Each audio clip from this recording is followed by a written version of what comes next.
বাংলাদেশে অধিকাংশ মানুষের ঈমান নাই। এখন আসর নামাজ পড়ে জমির গেছে, যা দেখে ওপর জমির পানি, নিচে আর জমির পানি নাই। কে রে, ওপর জমির পানি চলমল করে, আমারটা শুকে গেছে, এই ধান কেমনে হবে? চারিদিকে তাকাছে, তাকে দেখে কেউ নেই, আস্তে করে বসে আলকাটা দিয়ে ওই পানি দিয়ে হাত গেছে, ধুই আবার দাঁড়ায় বলতেছে কেউ দেখেনি, আলহামদুলিল্লাহ কেউ দেখেনি। আপনারা বলেন তো, ইলেকট্রন ঈমান আছে, নামাজ আছে কিন্তু কি নাই? কথা কয় না। নামাজ আছে কিন্তু ঈমান নাই। ঈমান থাকলে কেউ দেখেনি এ কথা বলতে পারতো না, কারণ কেউ না দেখলেও আল্লাহ দেখে। জোরে কোন ঠিক কি না? আজকে আমাদের বাংলাদেশের কেউ না দেখলেও আল্লাহ দেখে বিশ্বাস না থাকার কারণে অধিকাংশ মুসলমান জাহান্নামে যাবে, বেঈমান হয়ে তাদের মৃত্যু হবে। এই জন্য রাসূল বললেন ইকরার বিল লিসান, জবানে বলতে হবে লা ইলাহা ইল্লাল্লাহ, শুধু জবানে বললে হবে না, তাসদিক বিল জানান, এটা কলিজার মধ্যে জায়গা দেওয়া লাগবে। কলিজার মধ্যে ঈমানের জায়গা যখন হবে, ওই মানুষটার কাছে জীবনের চাইতে ঈমানের দাম বেশি হবে। এখন আপনারা খালি সুবহানাল্লাহ বলেন না, আপনারা বলেন তো আপনাকে জীবনের দাম বেশি না ঈমানের দাম বেশি? আল্লাহ তুমি দেখো কে বলে কে বলে না। যাই বলতেছে না মরার সময় আর মুখের যেন কলমা উচ্চারণ না হয়, এই জবান খুলে বলা লাগবে আপনাকে জীবনের দাম বেশি না ঈমানের দাম বেশি? আজকে আমরা বাতিলের সাথে আপোষ করছি কিসের জন্য? ঈমানের জন্য না জীবনের জন্য? আজকে পুলিশ ধরার চিন্তা করি, আজরাইল ধরার চিন্তা নেই। পুলিশ যেন না ধরে, পুলিশের ভয় আলুর বাগুরের মধ্যে লুকে আছে আমার এলাকা। ইতিমধ্যে আজরাইল পুলিশের পোশাক পরে গেছে। তুই কে রে ভাই? আমি এই জায়গায় লুকে থাকলো, তারপর তুই কে খোঁজ দিল? তুই কোন থানার? আমি থানার পুলিশ না রে, আমি ওরে বাবারে। বলে ওরে বাবারে কি? ওই পুলিশ ধরার ভয়ে আজরাইল ধরবে, এ কথা আমার মনেই নাই। মানে পুলিশ ধরার ভয়ে আজরাইল ধরবে আর মনেই। আজকে আমাদের বাংলাদেশের অবস্থা হয়েছে তাই, কথা কন না কেন? তাসদিক বিল জানান, কলিজার মধ্যে যখন ঈমান থাকবে, ওই ব্যক্তির কাছে জীবনের চাইতে ঈমানের গুরুত্ব বেড়ে যাবে। আর জীবনের চাইতে ঈমানের গুরুত্ব যখন বেড়ে যাবে, ওই মানুষটা ইয়াকা নাবুদু ওয়া ইয়াকা নাস্তাঈন। সুবহানাল্লাহ। উকিল এসে বলতেছে, উকিল যে আপনি তো ফাঁসি হয়েই যাবে, আপনি খালি রাষ্ট্রপতির কাছে একটা দরখাস্ত করেন, রাষ্ট্রপতি যদি দয়া করে আপনাকে মাফ করে তাহলে আর আপনার ফাঁসি হচ্ছে না। তখন আসামি মুচকি মুচকি হাসতেছে। উকিল বলে হাসেন কেন? বলে হাসার কারণ হলো তুমি যার কাছে দরখাস্ত লিখতে বললে, এরকম 3 জন রাষ্ট্রপতিকে আমি ক্ষমতার থাকা অবস্থায় মরা দেখছি। বঙ্গবন্ধু শেখ মুজিবুর রহমান, জিয়াউর রহমান, জিল্লুর রহমান, যারা ক্ষমতা থাকতে মরে যায়, তাদের কাছে কোনো ইমানদার বাঁচার দরখাস্ত লিখবে না। বলে কোন কথা ঠিক কি না? উকিল বলতেছে তাহলে আপনার ফাঁসি হবে। তাসদিক বিল জানান, মুসলমান মুচকে মুচকে হাসে। উকিল বলে ফাঁসি হওয়ার কথা শুনে হাসতেছেন কেন?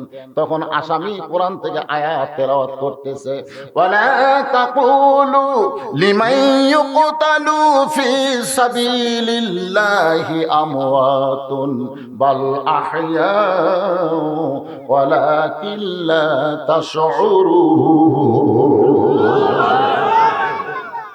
আপনারা বলেন তো, ফিলিস্তিনি যেগুলো মুসলমান দুনিয়া থেকে চলে যাচ্ছে, ওরা কি মরতেছে?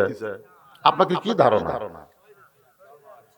8 বছর 9 বছরে 2টা বাচ্চাকে মা পাঠাইছে, যা তোদের তার বন্দুক টন্দুক নাই, 2টা পাথর নিয়ে যায় ইহুদি শয়তানদের মার। মায়ের অর্ডারে 2 বাচ্চা, এরকম এই হাসিস না, এরকম ছোট 2 বাচ্চা 2 টুকরা পাথর নিয়ে গেছে, যা ইহুদি সৈন্যদেরকে লক্ষ্য করে মারছে। পাথর তর্ক লাগেইনি, পাথর সাইড দিয়ে চলে গেছে। ছোট মানুষের, ছোট বাচ্চার হাতের পাথর লাগে, ওরা ঠাই ঠাই করে গুলি করছে। এক বাচ্চার সাথে সাথেই মারা গেছে, আর এক বাচ্চার দেহ থেকে হাতটা উড়ে গেছে। 2 জনকে হাসপাতাল নিয়ে যাওয়া, কয়েকদিন আগের ঘটনা, ইউটিউবে দেখে। 2 জনকে হাসপাতাল নিয়ে গেছে, ওর মা দেখতে গেছে, যে দেখে যে বাচ্চা দুনিয়া থেকে বিদায় নিয়েছে, তার কপালে চুমু দিয়ে মা মুচকি মুচকি হাসতেছে আর বলতেছে আলহামদুলিল্লাহ আলহামদুলিল্লাহ। আর যেটা আহত অবস্থায় আছে, তার কপালে চুমা দিয়ে মা বলতেছে ইন্না লিল্লাহ ইন্না লিল্লাহ।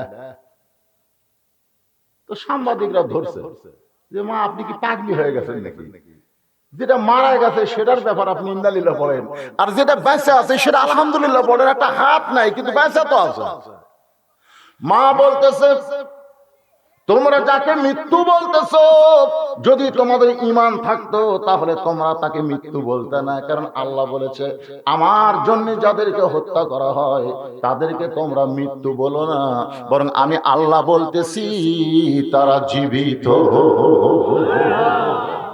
বাল আহইয়া, বরং তারা জীবিত। ওয়ালাকিল্লা তাশউরুন, তোমাদের মাথা নাই, মাথা নাই।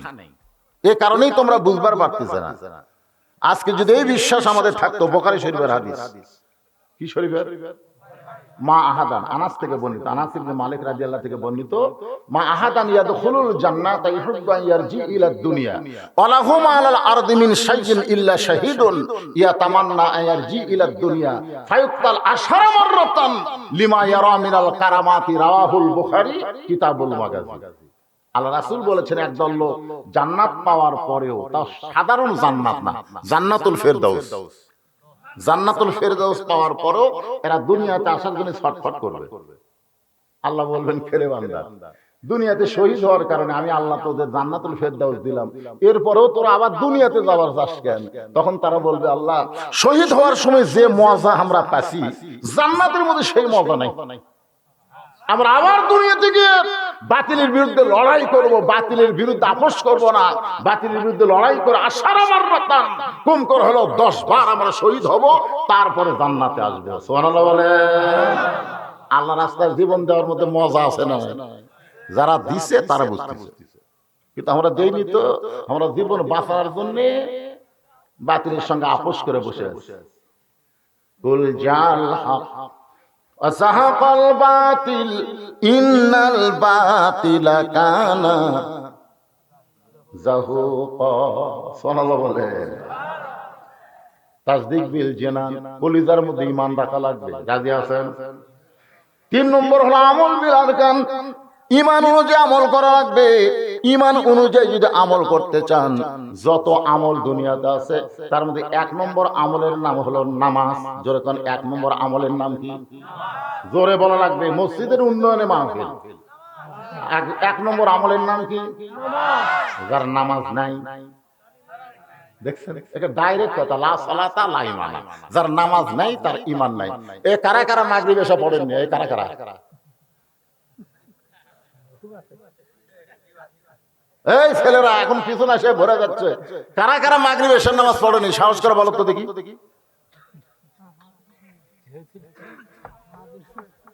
কেউ বলবে? ঠিক আছে, সাউন্ড ঠিক আছে, বেশি সাউন্ড দিও না, ক্যান্সেল করলে জনগণ বুঝা হবে। আচ্ছা ঠিক আছে। যারা যারা মাগরিব এশার নামাজ না পড়া ওয়াজ শুনতেছেন, যদি ফজরের আগে আপনার মৃত্যু হয়ে যায়,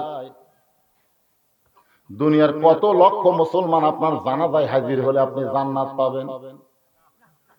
গোটা পৃথিবীর সমস্ত মুসলমান যদি আপনার জন্য দোয়া করে, ইমাম মালিক বলেছেন একটা বেনামাজির জানাজায় কেউ যদি যায়, তার আমল নামায় 1 হুকবা পরিমাণ পাপ হয়। একটা বেনামাজি, কারণ বেনামাজি বাইনাল আবদি ওয়াল কুফরি তরকুস সালাত, বান্দার কাফের মধ্যে পৃথক করা জিনিসটার নামই হলো নামাজ।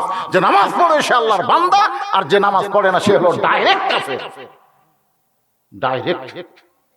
অনেকে লাভ দেখাবে, হুজুর আপনি কি মনে করেন আমরা জুম্মা পড়ি না? লা তাকনাতু মির রাহমাতিল্লাহ ইন্নাল্লাহা ইয়াগফিরুয যুনুবা জামিআ ইন্নাহু হুয়াল গাফুরুর রহিম। এই আয়াতের উসিলায় আল্লাহ তাআলা হাসরের ময়দানে বলবে, যারা 5 ওয়াক্ত নামাজ পড়নি, খালি জুম্মার শেষে এসে আগে বার হছো, আমি আল্লাহ তাদেরকে জান্নাত দিয়ে দিলাম, যাও। তখন এই জুম্মা ফাটি খুশি হয়ে বলবে, কে রে তোরা 5 ওয়াক্ত পারছো, দেখ আল্লাহ আমাদের জান্নাত দিল। খুশি হয়ে জান্নাতের কাছে দেখবে বিশাল একটা তালা। তো বলবে আল্লাহ জান্নাত দিলেন, তালা কেন?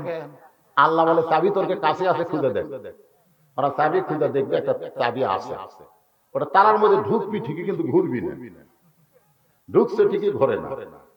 তাই আল্লাহ ঢুকলো তো ঘোরে না কেন? আল্লাহ বলে দেখ তো তোকে চাবির মধ্যে 5টা দাগ আছে, কারণ তালার মধ্যে 5টা দাগ আছে, চাবির মধ্যে 5টা দাগ থাকা লাগবে, দাগে দাগে মিল হলে কুট্টুস করে খুলবি। তখন ওরা তাকবীর বের করে দেখে আল্লাহ খেয়াল তেলা দাগ নাই, এটা কিসের দাগ আল্লাহ? দেখো হচ্ছে ফজর, জোহর, আসর, মাগরিব, এশা। তখন বলবে আমরা তো এই পাঁচটার মধ্যে নাই। আল্লাহ বলে তাহলে জান্নাত দেখে ফেরত। যারা শুধু জুম্মা মারতেছেন এরা জান্নাত দেখবার পারবেন, কিন্তু ভিতরে ঢুকবার পারবেন না। সব তাহলে জান্নাতে ঢুকতে গেলে 5 ওয়াক্ত নামাজের দরকার আছে না নাই? as-সালাতু মিফতাহুল জান্নাত, নামাজ হচ্ছে বেহেশতের চাবি।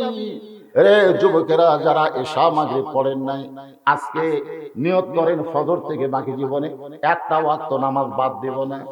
ঈমানকে রাখতে গেলে মান তারাকা সালাত মুতাম্মিদান ফাকাত কাফারা, ইচ্ছা করে এক ওয়াক্ত নামাজ যারা বাদ দিল তারা অবশ্যই আল্লাহর সঙ্গে কুফরি করলো। তাহলে ঈমানকে রক্ষা করার জন্য 1 নম্বর আমলের নাম কি? সবাই জোরে বলেন, 1 নম্বর আমলের নাম কি? পুরুষ